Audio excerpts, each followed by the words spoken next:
오늘은 요셉의 삶을 통해서 형통한 삶이 어떤 삶인지에 대해서 같이 한번 살펴보겠습니다. 저희들은 막연하게 형통한 삶을 살기를 원해요. 근데 형통한 삶이란 도대체 어떤 삶일까요? 요셉의 삶을 성경에서는 형통한 삶이었다라고 이야기를 해주고 있습니다. 오늘 읽은 내용 중에 39장 2절과 23절을 다시 한번 읽어보겠습니다.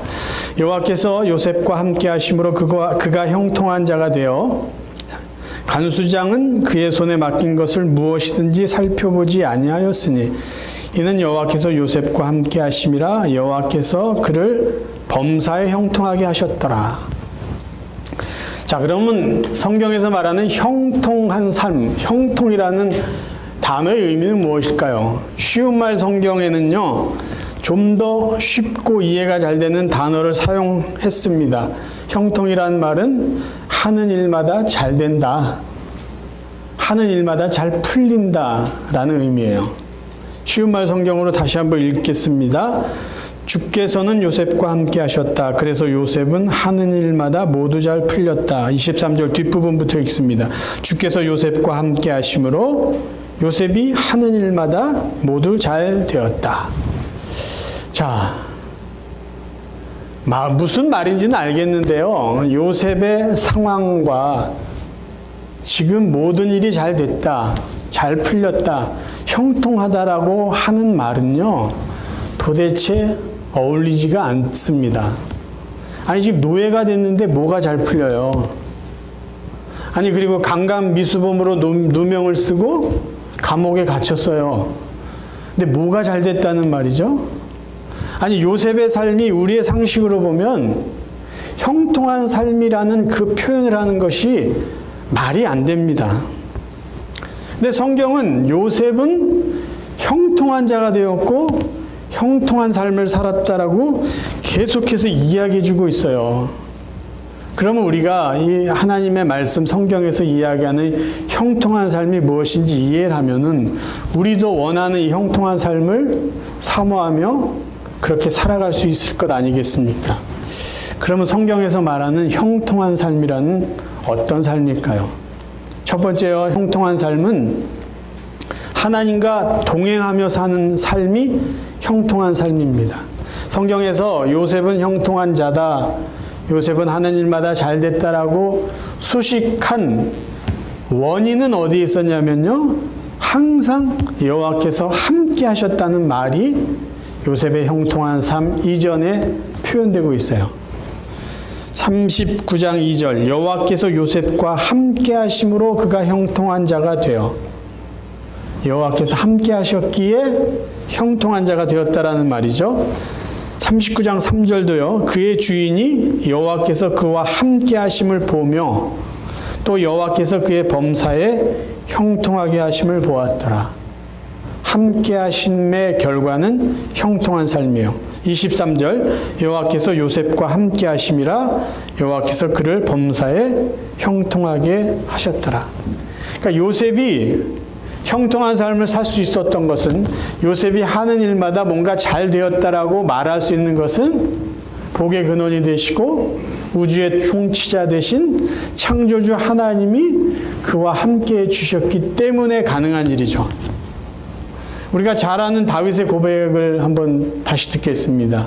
시편 23편 4절 내가 사망의 음침한 골짜기로 다닐지라도 해를 두려워하지 않을 것은 주께서 나와 함께 하심이라.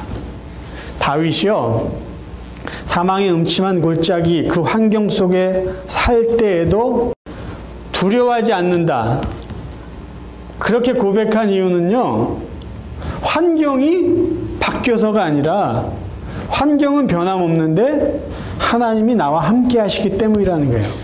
그러니까 중요한 것은 사망의 음침한 골짜기가 아니라 함께 하시는 하나님이라는 거죠. 내가 하나님과 함께 했더니 하나님이 나와 함께 해주셨기 때문에 상황이 편한 상황으로 바뀐 게 아니라 상황은 그대로 있어요. 그럼에도 하나님이 나랑 함께 하시기 때문에 나는 걱정하지 않고 살 수 있다는 거예요. 하나님이 나와 함께 하신다고 환경이 편해지지 않습니다. 환경은 여전히 사망의 음침한 골짜기예요. 그렇지만 하나님이 함께 하시는 그 자체 때문에 두려움이 없이 담대함으로 찬양하면서 살 수 있다는 거죠. 제가 오래전에 시편 37편 이 37편을 묵상하다 24절을 보면서 이 말씀이 이거구나라고 그림이 연상된 적이 있어요. 자, 37편 24절 그는 넘어지나 아주 엎드러지지 아니함은 여호와께서 그의 손으로 붙드심이라. 넘어졌는데 엎드리지 않는다라는 게 무슨 말일까요? 저는 이 구절을 읽을 때 전에 우리 어린 아들을 산 비탈길을 내려오다가 이 아이의 손을 잡아줬어요. 조심해야 된다. 너 넘어질 수 있다. 아니나 다를까 우리 아들이 발락 넘어졌어요. 미끄러졌어요. 근데 우리 아들은 땅에 엎드러지지 않고 하나도 다치지 않았어요. 왜 그런지 아세요? 제가 손을 잡아줬거든요. 얘는 정말 발락 미끄러졌는데 땅에 몸이 닿지도 않았어요. 제가 손으로 아이를 당겨줬기 때문이에요. 이 말씀이 그거예요. 나는 넘어질 수 있고요. 자빠질 수 있어요. 환경이 그래요. 근데 하나님이 내 손을 붙잡고 계시니까 나는 분명 넘어졌는데 엎드러지고 깨지고 다치지 않았다라는 것이에요. 다윗의 고백이 그런 거예요. 위험해요. 큰일 날 것 같은데 걱정이 안 돼요. 왜요? 하나님이 함께 하시기 때문에. 요셉이 왜 노예로 있었는데 감옥에 들어가 있었는데도 불구하고 형통하게 살았습니다라고 말할 수 있을까요? 환경은 열악합니다. 그런데 하나님이 그와 함께 하셨기 때문에 열악한 환경 속에서도 그는 잘 될 수밖에 없다라는 것이에요. 그러면 요셉이 형통한 삶을 살았던 구체적인 삶의 예를 제가 두 가지만 들어볼게요. 요셉이 형통한 삶을 살았던 구체적인 모습 첫 번째는요. 요셉이 감옥에 간 거예요. 이게 말이 되나요? 어떻게 말이 되나 제가 설명을 드릴게요. 요셉이 감옥에 간 그 감옥은요. 왕의 죄수들만 가는 곳이에요. 다시 말하면 애굽의 바로 왕, 그 왕궁에서 왕을 섬기는 신하들이 잘못했을 때 왕의 신하들만 갈 수 있는 특별한 감옥입니다. 그런데 노예인 주제에 그것도 저 변방 어떤 시골에 살던 청년이 잘못을 했는데 왕의 죄수들이 가는 특별한 감옥에 갔다는 건요. 형통한 삶의 한 부분을 보여주는 거예요. 근데 그 전에 요셉이 죽지 않았다는 것만도요. 대단히 형통한 삶의 모습입니다. 여러분 생각해 보세요. 왜 요셉이 왕의 죄수들이 갇히는 감옥에 갔죠? 보디발의 아내가 우리 그 이야기 잘 알잖아요. 유혹했어요. 요셉이 그걸 뿌리쳤어요. 자존심 상한 그 부인이 자기 남편에게 이야기했죠. 당신이 데려온 이 종이 히브리 종 이 청년이 나를 겁탈하려다가 이렇게 됐습니다. 근데 이 보디발은 자기 아내의 말을 듣고 한갓 노예에 불과한 요셉을 죽이지 않았어요. 왜 죽이지 않았을까요? 저는 이렇게 해석을 해요.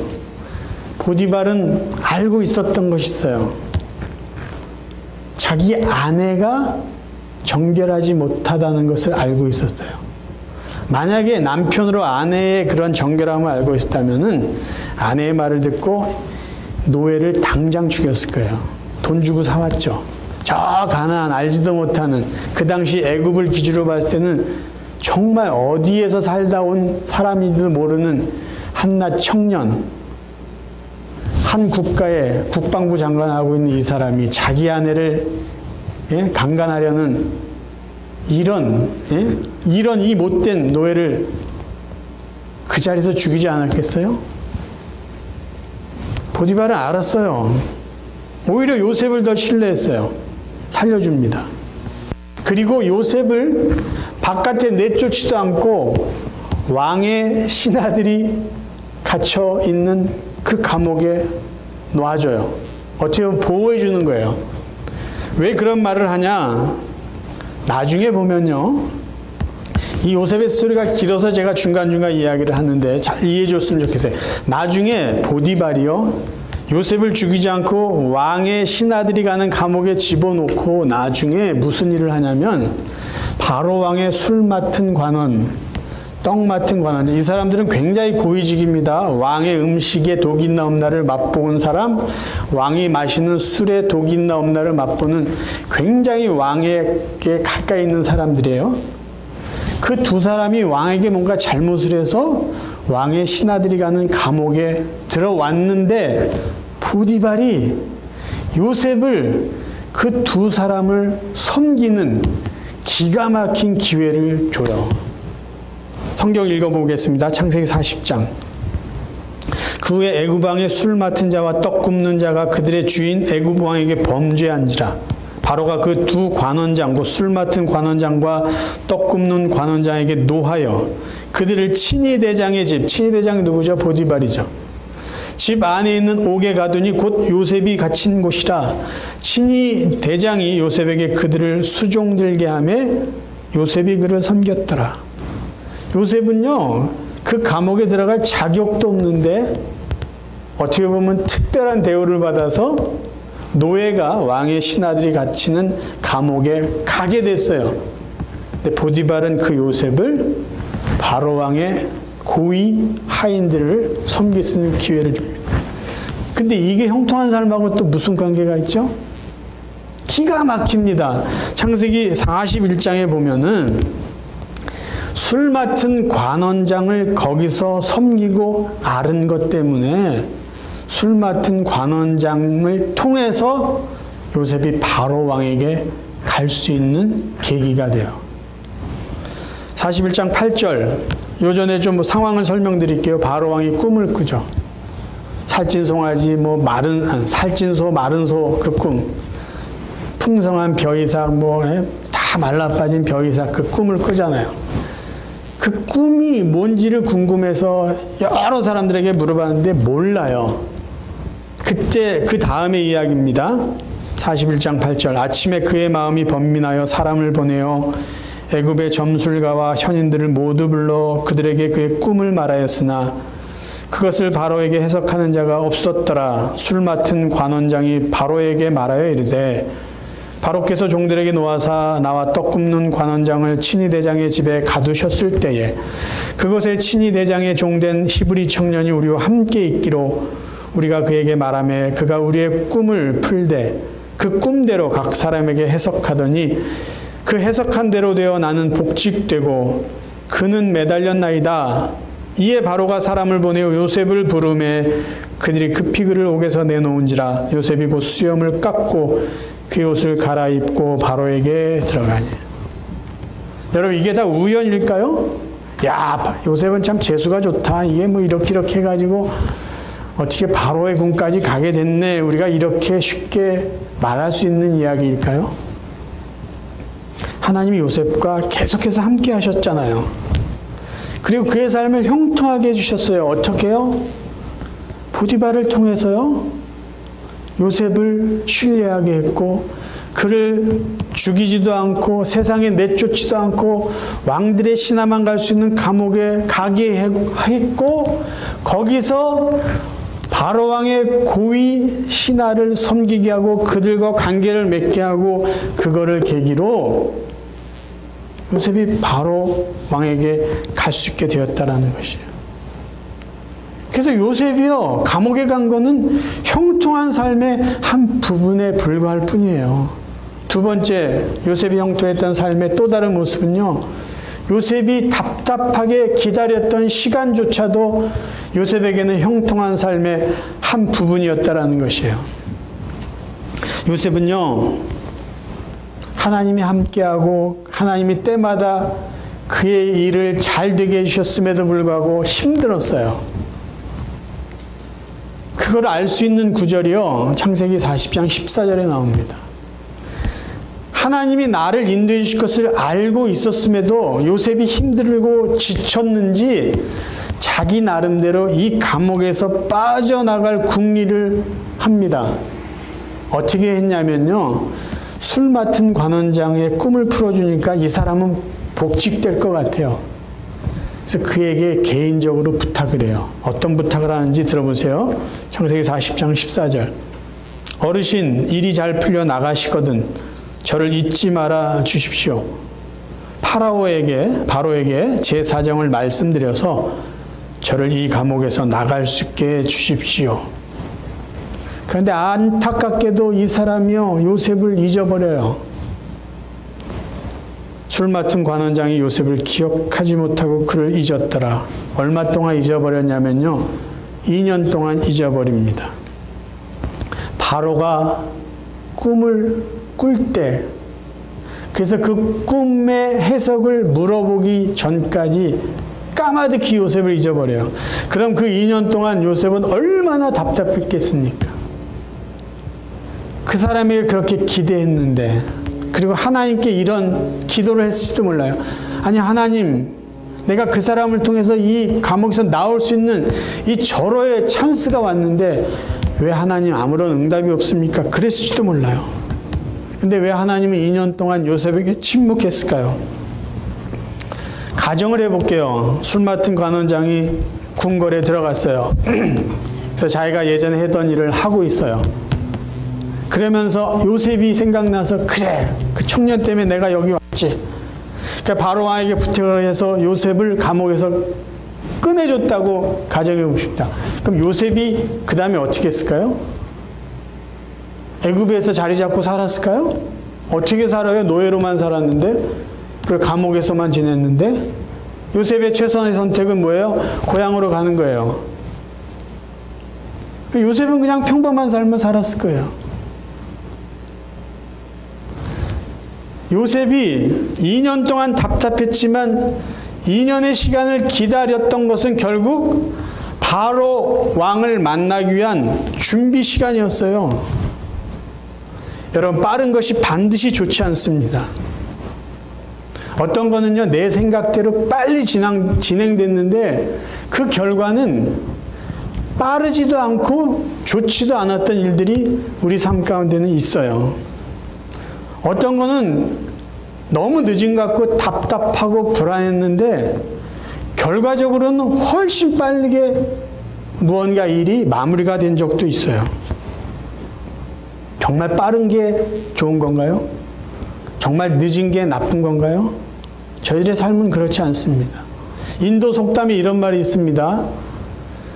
때로는 잘못한 기차가 목적지에 데려다 준다. 그런 말이 있어요. 솔로몬은 전도서에서 이런 말을 했어요. 9장 11절이에요. 내가 또 이 세상 일을 자세히 보니 빠르다고 경주해서 이기는 것이 아니며, 경험했잖아요. 우리 주위에 정말 빠르게 성공하고 승진하는 그런 사람들을 보아오는데 가끔 보면 그렇게 앞서 나가는 사람이요, 결국 인생 후반에 처져 있는 것들을 우리는 봅니다. 우리에게 형통한 삶이 되는 건요, 내가 생각한 방법, 내가 원하는 방향, 내가 원했던 속도대로 사는 것보다는요, 하나님이 우리를 위해서 준비하고 계획하신 방법이나 방향이나 속도대로 사는 것이요, 진정한 형통한 삶이라는 것이에요. 잠언 16장 9절, 사람이 마음으로 자기의 길을 계획할지라도 그의 걸음을 인도하시는 이는 여호와시니라. 우리는 계획해야죠. 준비해야죠. 노력해야죠. 근데 우리가 준비하고 노력한 삶이 아니라 우리가 준비하고 계획한 그 삶을 하나님이 이끄시는 대로 살아가는 것이 진정으로 형통한 삶을 살아가는 사람들의 모습입니다. 세 번째는요, 형통한 삶은 하나님의 은혜로 사는 삶입니다. 저는 형통이라는 단어를 은혜로 바꿔서 표현하고 싶어요. 그래도 전혀 어색하지 않습니다. 요셉은 형통한 사람이었습니다. 요셉은 은혜로 사는 사람이었습니다. 요셉의 삶을요, 은혜라는 관점으로 살펴보면요, 그의 삶은 모든 것이 은혜입니다. 자, 요셉이 노예로 팔려갔어요. 어디로요? 애굽으로. 바로 왕궁으로 가는 길목 아니에요? 그 과정 아니에요? 요셉이 애굽으로 노예로 팔려간 것 은혜예요. 요셉이 강간미수범으로 누명을 받았어요. 그 자체는 억울해요. 그런데 그럼에도 불구하고 죽지 않고 감옥에 갇힌 것 은혜죠. 애굽의 총리 대신이 되는 준비 과정이에요. 거기서 바로 왕의 고위 관직, 술 맡은 자, 또 그 다음에 왕의 신하들을 만나고 교제할 수 있는 시간이 있었어요. 그거는요, 몇 년 후에 요셉이 바로 왕궁에 들어가서 일을 할 때 이미 인맥을 쌓는 시간이었어요. 요셉이 왕궁에 들어가서 지낼 때 아는 사람이 꽤 많았을 거예요. 어디서 만났을까요? 왕의 신하들의 감옥에서 만나서 교제했을 거예요. 다 은혜예요. 총리가 되는 준비 과정이에요. 준비 과정. 2년 동안 잊혀진 삶을 살았어요. 답답했을 거예요. 억울했을 거예요. 그 시간도 은혜예요. 조금 2년 일찍 나왔으면 총리가 될 수 없어요. 조금 기다리는 게 힘들었지만 그것도 은혜였다라는 것이에요. 은혜. 저는 이번 설교를 준비하면서 이 창세기 50장 24절 말씀을 이렇게 읽으면서 요셉의 믿음의 고백과 형들을 위한 축복의 고백이구나라는 것을 다시 발견하게 됐어요. 요셉이 죽을 때가 됐어요. 형들에게 유언처럼 이런 말을 했습니다. 요셉이 그의 형제들에게 이르되 나는 죽을 것이나 하나님이 당신들을 돌보시고 당신들을 이 땅에서 인도하여 내사 아브라함과 이삭과 야곱에게 맹세하신 땅에 이르게 하시리라. 아니 왜 형들에게 이렇게 이야기했을까요? 하나님이 당신들을 이끌어 주실 것입니다. 하나님이 당신들을 인도해 주실 것입니다. 왜 이런 얘기를 해줄 수 있었을까요? 자기의 삶이 그랬거든요. 이미 형들에게 이야기한 거 우리 알고 있잖아요. 형들은 나를 노예로 팔아서 나에게 악을 행했지만 하나님은 그것을 선으로 바꿨습니다. 형제들도 살리고 세상의 많은 사람들도 살리는 그 선한 일을 저를 통해서 이루셨습니다. 요셉은 알아요. 나는 하나님이 인도하시는 형통한 삶을 살아왔습니다. 근데 저만이 아니라 형들도 그렇게 살 걸 저는 믿습니다. 지금 그 이야기를 하는 거예요. 나는 하나님의 은혜로 여기까지 살았습니다. 저는 형제들도 형님들도 하나님이 그렇게 이끄실 줄을 믿습니다. 라고 말하는 것과 똑같다는 거예요. 하나님 앞에 감사의 고백을 드리고 형들을 축복하는 말이에요. 여러분에게 질문을 드리고 이제 말씀을 정리하려고 합니다. 성경을 읽는 독자들은요, 요셉의 이야기를 읽어나가면서 전혀 불안해하거나 걱정하지 않고 편한 마음으로 요셉의 스토리를 읽어나갑니다. 왜 그런지 아세요? 요셉의 끝을 다 알기 때문이에요. 요셉이 형들에게 잡혀서 옷이 찢겨지고 웅덩이에 던져졌을 때 어머 요셉이 어떻게 될까 걱정하지 않아요. 요셉이 애굽의 노예로 팔려가서 고생하는 그거를 볼 때 요셉이 다음에 어떻게 될까 불안해하거나 걱정하지 않아요. 강간 미수범으로 누명을 쓰고 감옥에 갇힐 때도 야, 이 요셉 이러다 큰일 나면 어떡하지? 전혀 생각하지 않아요. 왜요? 요셉의 끝은 애굽의 총리 대신이 되는 걸 우린 이미 알고 그 스토리를 읽기 때문이에요. 그럼 하나님은 어떠실까요? 요셉을 바라보고 계신 하나님의 마음은 어떠실까요? 요셉이 중간중간 힘들고 낯선 경험을 할 때 하나님 앞에 기도했을 거 아니에요. 하나님이 늘 함께 하셨으니까. 하나님 나 죽을 것 같아요. 하나님 나 이 상황에서 빨리 벗어나고 싶어요. 기도했을 거 아니에요. 근데 하나님은 전혀 걱정하지 않고 어떨 때는 모른 척하고 어떨 때는 침묵하고 계셨어요. 왜요? 그 다음 무슨 일이 있을지 아시기 때문이죠.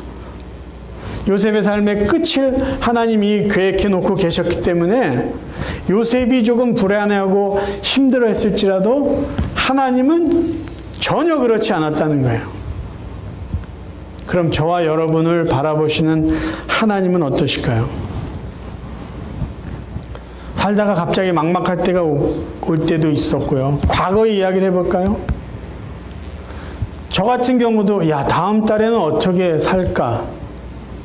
아파트비를 어떻게 내야 될까? 그런 원색적인 걱정할 때도 있었어요. 이제 죽을 것 같아요. 응급실에 들어가가지고 중환자실에 놓여있을 때 우리 애들은 어떻게 해야 할까? 내가 죽으면 이게 도대체 어떻게 될까? 막 간절하게 기도한 적도 있어요. 근데요, 그때를 이렇게 되돌아보면 나만 급했던 것 같아요. 하나님은 하나도 급하지 않으신 것 같고, 나는 당장 죽을 것 같아서 막 그랬는데, 지나고 보면 하나님은 굉장히 여유로워하셨던 것 같고, 또 더 지나고 보니까 정말 하나님의 은혜로 여기까지 왔어요. 왜 하나님은 그때 그렇게 여유로우셨을까요? 저는 죽겠다고 그렇게 소리를 쳤는데. 하나님이 아시기 때문이죠. 괜찮아. 조금만 지나면 아무 일 없을 거야. 조금만 지나면 새로운 은혜가 있을 거야. 나는 알아. 그러니까 저는 막 힘들고 어떨 때 엄살을 부려도 하나님은 모른 척 하시는 거죠. 그때 반응을 굳이 하실 필요가 없어요. 조금만 기다려. 여기까지 왔어요. 여기까지 왔어요. 하나님의 은혜입니다. 하나님의 은혜예요. 그러니까 가끔 여러분요, 정말 급해서 나 죽을 것 같아요. 나 살려주세요. 그럴 때 하나님이요, 가만히 계시더라도 너무 놀라지 마세요. 그건 무관심이 아니라 하나님이 우리의 그 다음 스텝을 다 알고 계시기 때문에 하나님이 걱정하지 말라라고 하시는 사인으로 여러분 아시면 됩니다.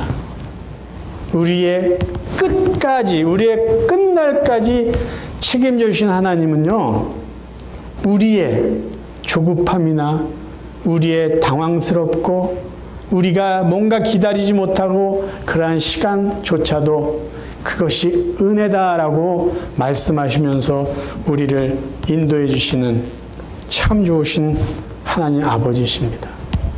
사랑하는 성도 여러분, 저와 여러분의 남은 삶이 형통한 삶이 되기를 간절히 바랍니다. 그래서요, 여러분의 남은 삶이 여러분이 계획하고 의도한 삶의 모습이나 방법, 방향, 속도대로 나가기를 고집하시지 마시고 하나님이 이끌어 주시고 하나님이 인도해 주시고 하나님이 계획하신 하나님의 속도대로 살아가는 형통한 삶의 사람들이 되시기를 간절히 바랍니다. 그래서 저희들의 남은 삶이요, 요셉처럼 하나님의 은혜로 살아왔습니다. 사랑하는 나의 가족들이요, 나의 이웃들이요, 당신들도 하나님의 은혜로 형통한 삶을 살기 바랍니다. 이렇게 고백할 수 있는 복된 성도들이 되시기를 주님의 이름으로 축원합니다.